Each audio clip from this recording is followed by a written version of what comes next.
पश्चिम बंगाल की सियासत में इस समय भूचाल आया हुआ है, क्योंकि कल नंदीग्राम में ममता बनर्जी ने पर्चा दाखिल किया। उसके बाद उन पर एक हमला हुआ और तब से ही टीएमसी हो या बीजेपी हो, दोनों ही दल एक दूसरे पर हमलावर हैं।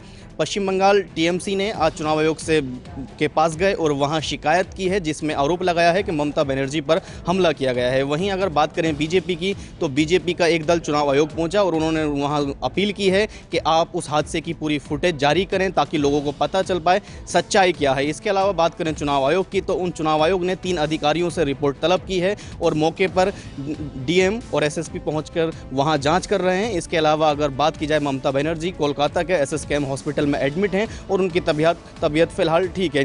ईसीजी की गई है, इसके अलावा एक्सरे किया गया है और उनके पैर में हल्का सा सॉफ्ट टिश्यू डैमेज आया है और हड्डी को कोई नुकसान नहीं हुआ है। हालांकि सीने में दर्द और गर्दन में दर्द की शिकायत ममता बनर्जी बता रही हैं, लेकिन फिलहाल तबीयत ठीक है और लगातार नंदीग्राम सीट से जब से ममता बनर्जी ने ऐलान किया है वहां से लड़ने का, उसके बाद से ही पश्चिम बंगाल की सियासत में बीजेपी और टीएमसी एक दूसरे पर आरोप लगा रहे हैं। हैदर अली, जगत 24/7 न्यूज़। मध्य प्रदेश के विदिशा जिले में बना भगवान शिव का मंदिर अद्भुत है। अद्भुत इसलिए है कि कहते हैं कि ये मंदिर रातों रात में बनाया गया था। इस मंदिर को एक रात में निर्माण कराया गया था। दूसरा कहते हैं कि महाशिवरात्रि के दिन इस मंदिर में भव्य आयोजन किया जाता है, जहाँ लाखों की तादाद में भक्तगण पहुंचते हैं। दूसरा, भगवान शिव के मंदिर की आराधना और पूजा करने के लिए अलग अलग जगहों से भक्तों का तांता लगता है। सूर्य भगवान की जैसे ही किरणें निकलती हैं तो सीधा गर्भगृह पर जाकर पड़ती हैं, जिससे भगवान का सूर्य की किरणों से अभिषेक होता है। तो इसीलिए ये मंदिर जाना जाता है और कहते हैं ये मंदिर चमत्कारी है, हर किसी की इच्छा पूर्ति करता है। तो आज महाशिवरात्रि है, भक्तगण वहां पर पहुंचे, पूजा अर्चना की और मनोकामना पूरी करने की प्रार्थना की। माना जाता है कि मध्य प्रदेश का ये मंदिर अपने आप में अद्भुत है, क्योंकि इस मंदिर में भगवान शिव का, आपको बता दें कि जल अभिषेक नहीं, रुद्राभिषेक नहीं, सूर्य की किरणों से अभिषेक होता है। सुबह जैसे ही सूर्य उगता है, सूर्य की सीधी किरणें गर्भगृह पर पड़ती हैं और फिर दिन की शुरुआत होती है। वीडियो जर्नलिस्ट लक्ष्य के साथ राधिका चौधरी, जगत 24/7। प्रधानमंत्री नरेंद्र मोदी ने आज भगवत गीता का किंडल वर्जन लॉन्च किया, जिसके बाद उन्होंने कहा कि युवाओं को भगवत गीता से सीखना चाहिए। उन्होंने सीधे तौर पर कहा कि भगवत गीता प्रेरणा देती है और साथ में ये कहा कि भगवत गीता संयुक्त विचारों की एक ऐसा ग्रंथ है जो कि विषाद से विजय तक ले जाती है। इसके अलावा प्रधानमंत्री नरेंद्र मोदी ने भगवत गीता के एक आर्टिकल का जिक्र किया, जिसमें लिखा गया था कि कोरोना काल में डॉक्टर की भूमिका अर्जुन वाली थी, तो अस्पतालों को युद्ध स्थली कहा गया था। इसके अलावा प्रधानमंत्री ने स्वामी विवेकानंद का भी जिक्र किया और सीधे तौर पर कहा कि जिस तरीके से स्वामी विवेकानंद के विचार युवाओं को प्रभावित करते हैं, कुछ उसी तरीके से भगवत गीता भी युवाओं को प्रेरणा देने का काम करती है। दरअसल सीधे तौर पर प्रधानमंत्री नरेंद्र मोदी रामकृष्ण तपोवन आश्रम के कार्यक्रम में जनता को संबोधित कर रहे थे, जिसमें उन्होंने ये तमाम बातें कही। वीडियो जर्नलिस्ट लक्ष्य के साथ निशांत राय, 24/7 न्यूज़, दिल्ली।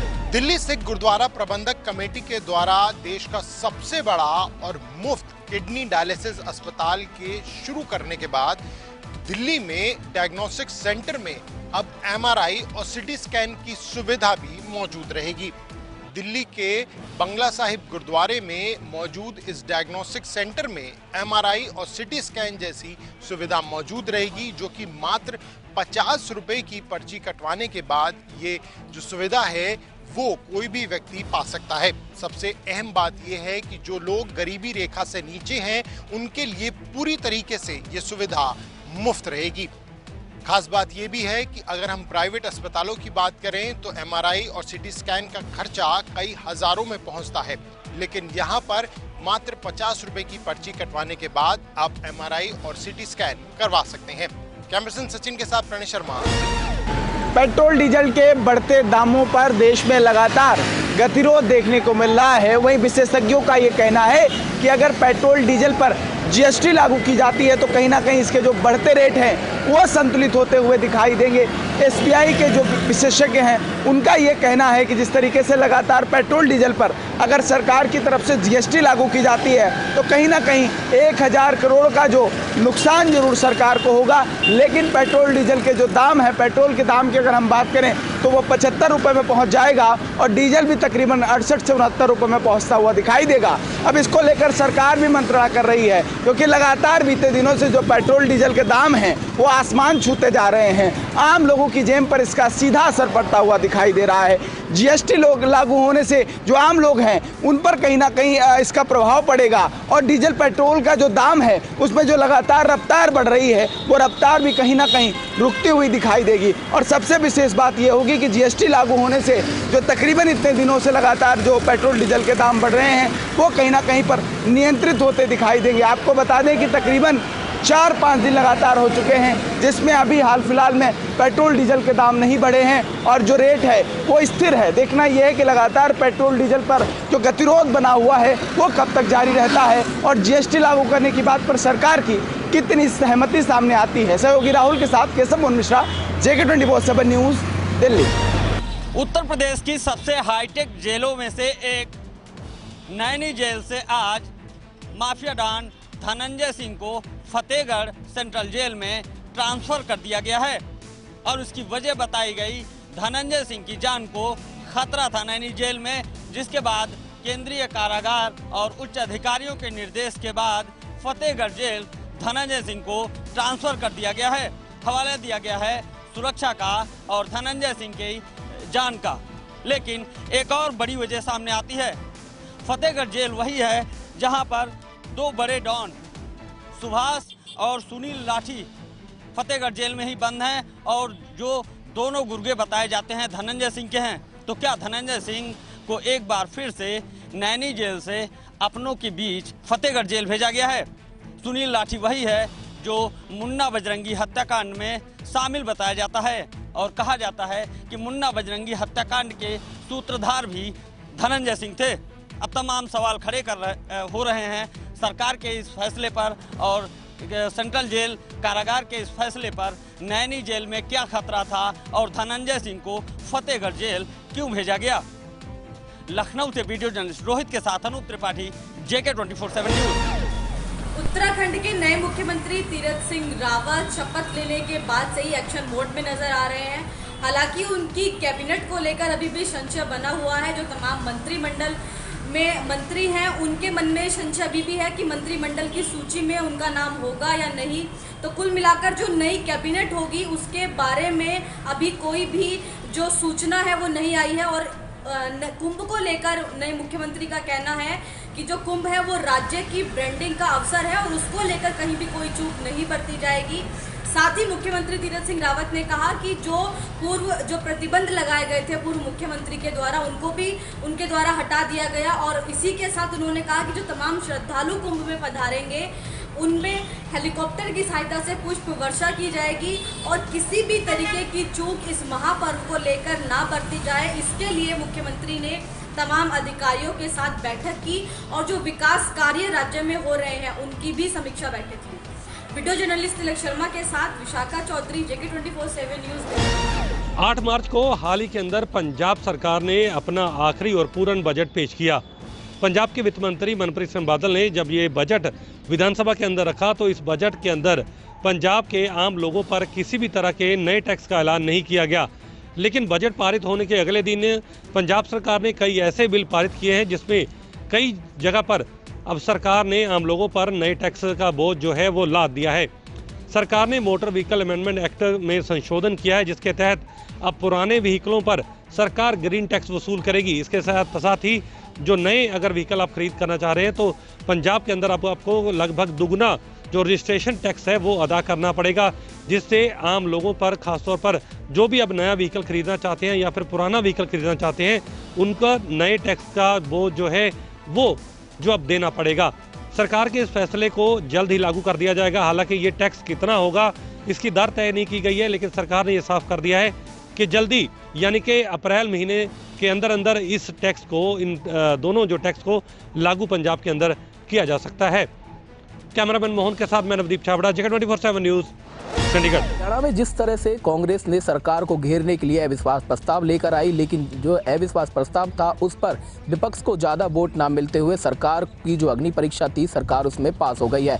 सरकार को मिले 55 वोटों के बाद कहीं ना कहीं सरकार खुश है और यह चाहती है कि विधायकों में जो नाराजगी कहीं ना कहीं देखने को मिल रही थी, वो अब नाराजगी जो है दूर होती हुई नजर आई। तो वहीं जो भूपेंद्र सिंह हुड्डा की ओर से अविश्वास प्रस्ताव जो सरकार के खिलाफ लाया गया, उसमें जो है 32 वोट सिर्फ और सिर्फ कांग्रेस को देखने को मिली, जहां पर 2 निर्दलीय विधायकों ने जो सरकार के खिलाफ वोटिंग की। तो अब कहीं ना कहीं सरकार इस पूरे मसले को लेकर खुश नज़र आ रही है। जिस तरह से किसानों के पूरे मामले को लेकर कहीं ना कहीं जेजेपी और बीजेपी के विधायकों में सरकार के खिलाफ नाराजगी थी, वो विधानसभा में नाराजगी देखने को नहीं मिली। तो सरकार अब कहीं ना कहीं खुश है और यह चाहती है कि जो किसानों से सरकार की, केंद्र सरकार की बातचीत होनी है, वो बातचीत हो और जल्द से जल्द ये पूरा मसला जो है समाप्त हो। सहयोगी राकेश के साथ संदीप गोयल, जेक 24/7 न्यूज़, फरीदाबाद।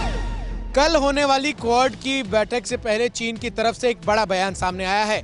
दरअसल चीन ने कहा है कि क्वाड के देशों को क्षेत्रीय शांति और सुरक्षा का भी पूर्ण रूप से ख्याल रखना होगा और ऐसा कोई निर्णय ना लिया जाए जिससे क्षेत्रीय शांति पर सवाल खड़ा हो। आपको बता दें कि कल क्वाड के राष्ट्रीय अध्यक्षों की मीटिंग है, जिसमें भारत के प्रधानमंत्री नरेंद्र मोदी, अमेरिका के राष्ट्रपति जो बाइडेन और जापान तथा ऑस्ट्रेलिया के राष्ट्रीय अध्यक्ष शामिल होंगे।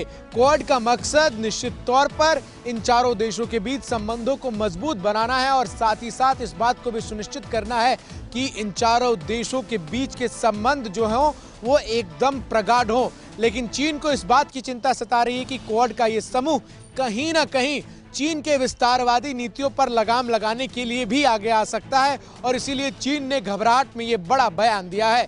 ऐसे में ये देखना दिलचस्प होगा कि जब क्वाड के राष्ट्राध्यक्षों के बीच कल बैठक होती है तो इसमें चीन को लेकर क्या कुछ कहा जाता है।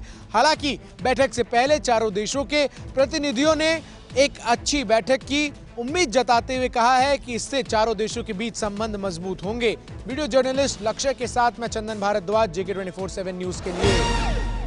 देश में एक बार फिर से कोरोना अपने पैर पसारने लगा है। देश की राष्ट्रीय राजधानी दिल्ली में कोरोना वायरस का कहर एक बार फिर तेजी से बढ़ता नजर आ रहा है। इस बीच खबर आ रही है कि आम आदमी पार्टी के नेता और जल बोर्ड के vice chairman Raghav Chadha corona positive पाए गए हैं। इसकी जानकारी राघव चड्ढा ने गुरुवार सुबह ट्वीट कर खुद ही दी है। इसके साथ ही उन्होंने अपने संपर्क में आए लोगों से कोरोना टेस्ट कराने की अपील भी की है। इसके साथ ही हम आपको बता दें, दिल्ली सरकार द्वारा बुधवार को जारी की गई रिपोर्ट के अनुसार दिल्ली में एक दिन में कोरोना के 370 नए मामले सामने आए हैं, जबकि इससे एक दिन पहले मंगलवार की रिपोर्ट में 320 मामले सामने आए थे। वहीं बुधवार की रिपोर्ट के अनुसार एक दिन में कोरोना से 3 लोगों की मृत्यु भी हो चुकी है। वहीं 279 लोगों ने कोरोना को मात दी है। दिल्ली में कुल संक्रमित होने वालों की संख्या 6,42,030 हो चुकी है, जिनमें से 6,29,119 लोग ठीक हो चुके हैं और 10,931 लोगों की जान जा चुकी है। जेके 24/7 न्यूज़ के लिए दिल्ली से उज्जवल कुमार की रिपोर्ट। भारत और इंग्लैंड के बीच T20 सीरीज अब शुरू होने वाली है। शुक्रवार को पहला मुकाबला खेला जाना है। शुक्रवार को मुकाबले से पहले दोनों ही टीमें, भारतीय टीम और इंग्लैंड की टीम, तैयारियों पर जुटी हुई है और दोनों ही टीमों की तैयारियां तेज हो चली हैं। भारतीय टीम का जिक्र करें तो स्टेडियम में हमें भारतीय टीम तैयारियां करते नजर आई। भारतीय टीम के तमाम खिलाड़ी स्टेडियम के भीतर अपनी फिटनेस और बैटिंग बॉलिंग की प्रैक्टिस करते नजर आए। यही चीज़ हमें इंग्लैंड में भी देखने को मिली। इंग्लैंड की टीम भी तैयारियां पूरी कर चुकी है। हालांकि टेस्ट सीरीज हारने के बाद इंग्लैंड के थोड़े से हौसले पस्त जरूर होंगे, लेकिन वो आत्मविश्वास के साथ मैदान में उतरेगी, क्योंकि T20 सीरीज का अगर जिक्र करें वो फटाफट फॉर्मेट है और यहाँ पर कभी भी कुछ भी हो सकता है। यही कारण है टीम इंडिया भी तैयारी पूरी तरीके से कर चुकी है। कैमरामैन लक्ष्य के साथ मैं अब्दुल नबी हसन, जेके 24/7 न्यूज़। उत्तर प्रदेश के आगरा शहर में आज एक बड़ा हादसा हो गया, जब एक स्कॉर्पियो गाड़ी खड़े हुए ट्रक में जा घुसी, जहां पर 9 लोगों की मृत्यु हो गई और 4 लोग बुरी तरह घायल हो गए। दरअसल बिहार से आगरा आ रही एक स्कॉर्पियो गाड़ी जो कि बिहार से आगरा की ओर आ रही थी और आगरा में ही एक भीषण हादसा हो गया। ड्राइवर की पलक झपकने, नींद के झटके आने की वजह से वो स्कॉर्पियो गाड़ी अनियंत्रित होकर के एक ट्रक में जा घुसी और ट्रक में घुसने के बाद तकरीबन 9 लोगों की मृत्यु हो गई। 4 लोग बुरी तरह घायल हो गए, जिनको आगरा के अस्पताल में भर्ती कराया गया है, जिनका इलाज चल रहा है। कैमरा पर्सन जुबेर के साथ गौरव पांडे, JK24/7 न्यूज़, लखनऊ।